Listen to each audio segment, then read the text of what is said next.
안녕하세요. 저는 강북삼성병원 소아청소년과 장신영입니다. 저는 오늘 뇌전증 수술 치료에 대해서 설명드리겠습니다.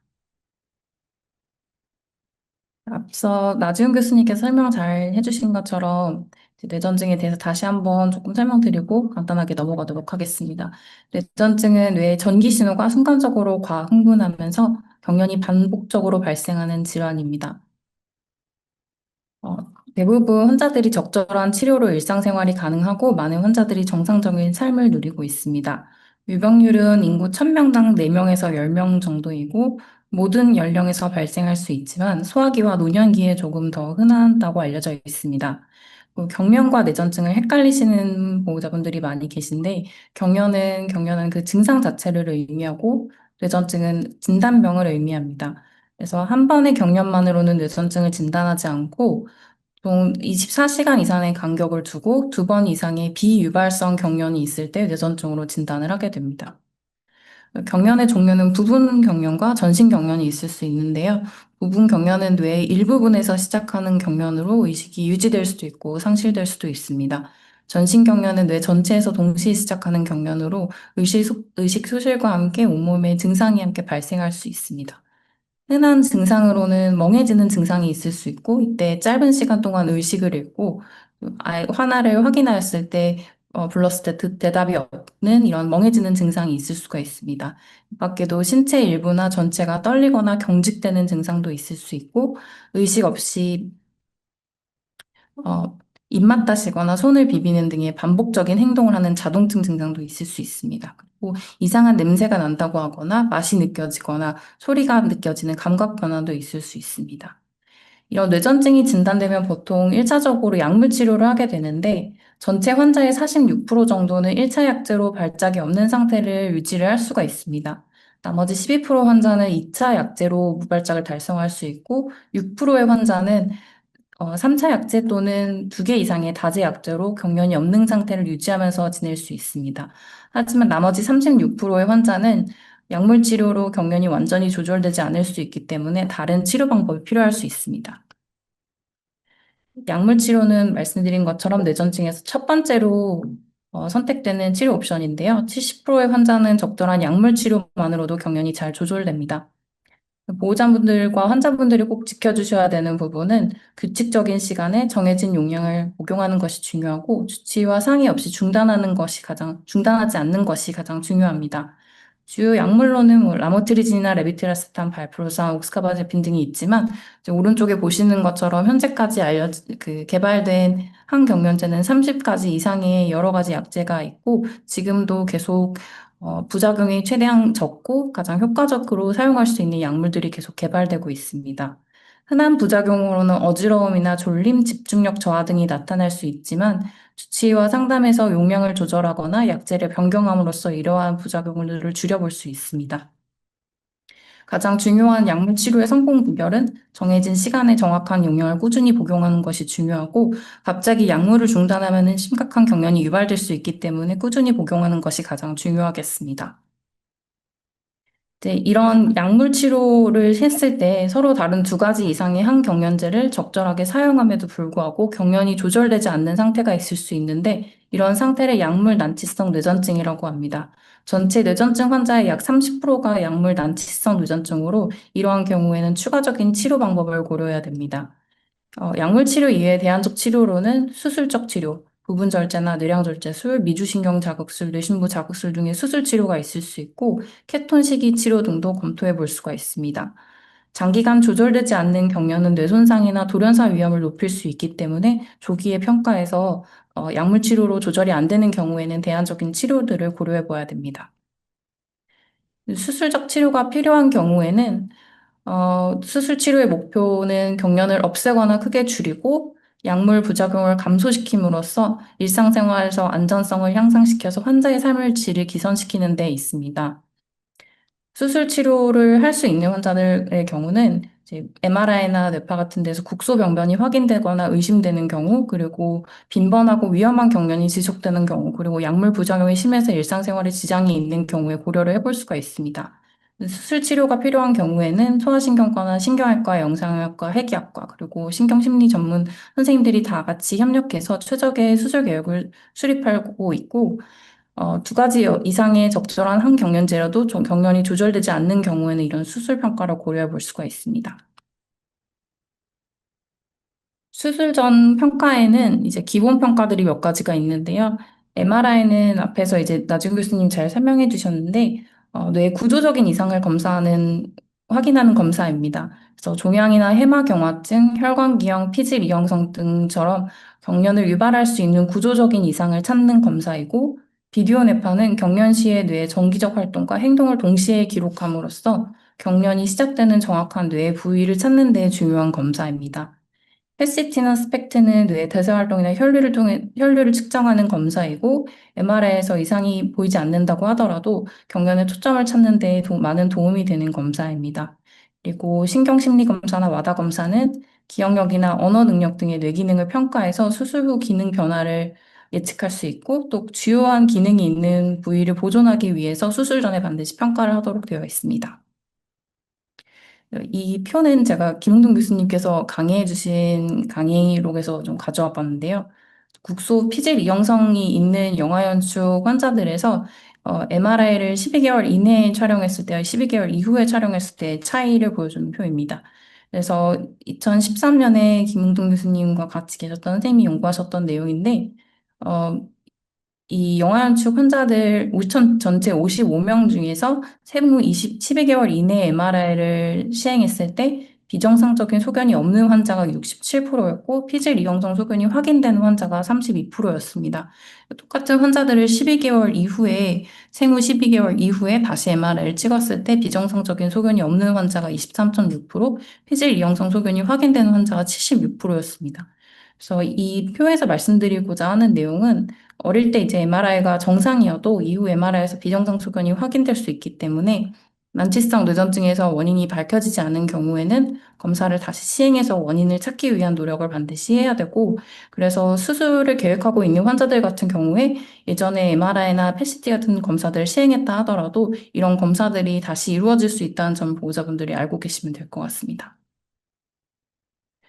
다음 수술 전 검사로는 이제 두개강내 전극 검사인데요. 이 검사는 경련이 정확히 시작되는 지점과 주요 뇌기능이 있는 위치를 조금 더 정밀하게 파악하기 위한 검사입니다.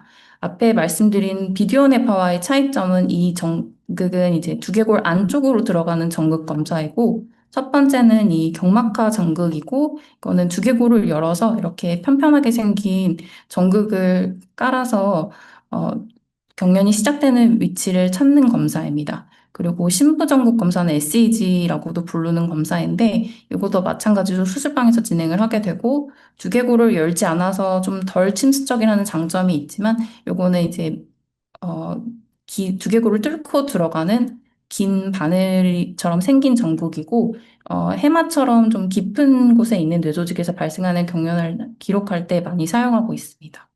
이런 검사들이 필요한 경우는 MRI에서 병변이 보이지 않을 때, 그리고 1차 검사들이 서로 일치하지 않을 때, 그리고 경련 부위 근처에 중요한 뇌기능이 있을 때, 그리고 부분 절제를 하는 경우에는 대부분은 이런 검사들을 먼저 진행한 후에 정확히 경련이 발생하는 지점을 확인을 해서 2차 수술을 진행을 하고 있습니다. 검사 기관과 입원 흐름을 간단하게 살펴보면, 이제 먼저 1차 평가를 MRI와 비디오 뇌파, PET-CT 등 검사하는데 3일에서 7일 정도가 소요가 되고 이 검사 결과들을 바탕으로 이제 다학제 회의를 통해서 수술 방법이나 범위를 결정을 하게 됩니다. 그래서 만약에 뇌량절제술이나 미주신경 작술처럼 추가 검사가 필요하지 않을 경우에는 바로 수술 날짜를 정해서 수술을 준비를 하고 이제 부분절제술처럼 좀 더 정밀 평가가 필요한 경우에는 입원해서 두개강 내 전극 검사를 하고 이 검사는 7일에서 10일 정도 소요가 되고 이 검사 결과를 바탕으로 정확한 수술 부위를 결정을 해서 수술을 하고 있습니다. 수술 방법에 대해서 간단하게 설명드리겠습니다. 첫 번째는 이제 측두엽 절제술이고 측두엽 절제술뿐만 아니라 다른 전두엽이나 두정엽, 후두엽 수술도 비슷한 방법으로 진행이 됩니다. 뇌전증 수술에서 가장 많이 시행되는 수술 방법 중에 하나이고 특히 측두엽 절제술 같은 경우에는 적절한 환자들이 수술을 받았을 경우에는 80에서 90%까지도 경련이 사라지거나 크게 감소하는 효과를 보이기도 합니다. 수술 과정은 두개골에 작은 창을 내어서 해마 편도체 측두엽 수술 같은 경우에는 해마 편도체를 포함한 내측 측두엽 부위를 제거를 하고 해마 편도체는 포함이 안 되는 경우도 있고 나머지 다른 부위의 부분 절제술을 시행할 때도 비슷한 방법으로 시행이 됩니다. 그래서 수술 부위에 따라서 언어 기억력이나 언어 기능 그리고 뭐 후두엽 같은 경우는 시각 기능 이런데 일시적 또는 영구적인 변화가 있을 수 있고 그렇기 때문에 수술 전에 와다 검사나 신경 심리 검사로 위험을 최소화하기 위한 노력을 하고 있습니다. 두 번째는 단순히 병변만 제거하는 수술 방법인데요. 뇌전증의 원인이 되는 구체적인 병변, 종양이나 혈관기형, 결절성 경화증 이런 부분을 찾아서 제거하는 수술입니다. 그래서 양성뇌종양, 뇌혈관기형, 피질이형성증, 결정성 경화증처럼 구조적인 이상이 확실하게 발견된 경우에 제거 대상이 되고 주로 병변이 MRI나 패시티 검사에서 뚜렷하게 보이고 범위가 명확할수록 성공률이 더 높습니다. 특히 종양이나 혈관기형 같이 명확한 병변이 있는 경우에는 70에서 90%까지도 경련 조절이 가능한 것으로 알려져 있습니다. 그래서 이 사진에서 보시는 것처럼 MRI에서 명확한 병변이 확인되는 경우 그 범위랑 모양이 확실할수록 좀 더 성공률이 높고 어, 기능 보존 원칙을 기능 보존을 원칙으로 하기 때문에 병변 주변에 운동 감각, 언어 등 주요 기능이 있는 경우에는 기능을 보존하면서 병변만 제거하는 것을 원칙으로 하고 있습니다. 세 번째는 뇌량절제술 또는 방구절제술인데요. 뇌량절제술은 이제 양쪽 대뇌를 연결하는 다리 역할을 하는 뇌량을 절단을 해서 경련이 뇌 전체로 퍼지는 것을 막는 수술입니다. 특히 전신 경련을 줄이는 데 효과적이고, 방구절제술은 라스무센 뇌염처럼 소화기에 발생하는 대뇌 방구를 전체를 침범하는 특수한 뇌전증에서 시행하는 수술입니다. 그래서 한쪽 대뇌 방구를 기능적으로 분리하거나 일부 제거하는 수술 방법입니다. 그래서 뇌량절제술이나 방구절제술 같은 경우에는 완전한 경련 조절을 목표로 한다기보다는 경련 조절이 어려운 환자들에서 특히 낙상이나 의식소실처럼 좀 위험한 경련이 동반되는 환자들에서 이런 경련을 줄이고 삶의 질을 개선하는 것을 목표로 하고 있습니다. 뇌량절제술은 50%에서 70% 정도 경련 감소 효과가 있고 방구절제술은 적절한 환자를 선택했을 때 조금 더 높은 성공률을 보이고 있습니다. 수술 직후에는 집중 관찰을 위해서 중환자실에서 하루 이틀 정도 머물게 되고, 이후에는 일반 병실로 이동해서 일주일에서 열흘 정도 추가 경과를 관찰한 후에 퇴원을 합니다. 수술 부위의 통증이나 두피 부종, 피로감은 흔하게 나타날 수 있지만 시간이 지나면서 점차 호전이 되고 개인차가 있지만 3, 4주가 지나면 거의 많이 호전이 됩니다. 그리고 학교나 직장으로 복귀 시점은 환자 회복 속도에 따라 다를 수 있기 때문에 의료진과 상의가 필요할 수 있습니다. 그리고 퇴원 후에도 정기적으로 외래를 방문해서 회복 상태와 항경련제 조절 여부를 확인해야 됩니다. 수술 성적과 예후는 환자 상태랑 수술 종류에 따라서 많이 차이가 있을 수 있기 때문에 수술 전에 의료진이랑 자세한 상담이 필요하고, 아까 말씀드린 것처럼 MRI에서 확인 가능한 명확한 병변일수록 성공률이 더 높고, 뇌파, MRI, PCT 등의 검사가 일치할수록 예후가 조금 더 좋은 것으로 알려져 있습니다. 장기적으로는 수술 후에 2년간 경련이 없으면 경련이 잘 조절될 가능성이 더 높고, 항경련제 감량은 보통 수술 후에 6개월에서 2년 사이에 고려를 하고 있습니다. 그리고 일부 환자는 수술 후에도 평생 약물 유지가 필요할 수 있습니다.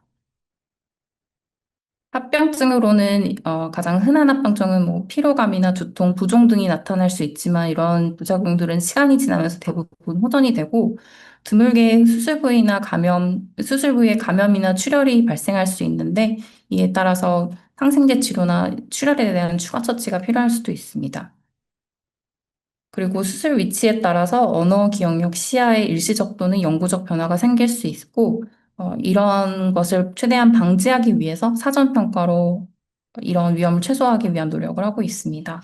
그리고 드물게는 뇌경색이나 부분 또는 사지마비, 그리고 생명을 위협하는 상황이 발생할 수 있지만 이러한 합병증은 매우 드문 것으로 알려져 있습니다. 그래서 이런 모든 합병증들을 줄이기 위해서 정밀하게 수술을 계획하고 수술 중에 마취과 의사랑 소아신경과 의사도 같이 수술에 참여를 해서 모니터링을 하고 당연히 무균적으로 수술하고 경험 많은 의료진 등이 수술을 함으로써 이러한 위험을 최소화하기 위해서 노력하고 있습니다. 수술 직후에 항경련제는 일단 계속 복용하는 것이 원칙입니다. 그리고 수술이 성공적이라 하더라도 즉시 약물을 중단하면 경련이 재발할 위험이 있습니다. 그래서 보통 수개월에서 수년에 걸쳐서 단계적으로 감량하도록 하고 있고 주치의와 상담 후에 개인 상태에 맞게 결정하고 있습니다. 그리고 수술 후에 경련이 없다고 하더라도 재발이 될 수 있기 때문에 환자나 보호자분들은 충분한 수면 금주, 규칙적인 생활, 그리고 규칙적으로 약을 복용하시는 것이 재발 방지에 매우 중요한 부분입니다. 그래서 재발 의심 시에는 의료진이랑 상의가 필요할 수 있기 때문에 경련과 유사한 증상이 나타나면 병원에 연락하거나 외래에 일찍 내원하시는 것이 좋습니다. 항경련제는 급하게 중단하지 않는 것이 원칙이기 때문에 수술 후에도 일정 기간 유지하면서 안정성을 확인한 후에 천천히 감량하는 것이 원칙이라는 것을 기억하고 계시면 좋을 것 같습니다.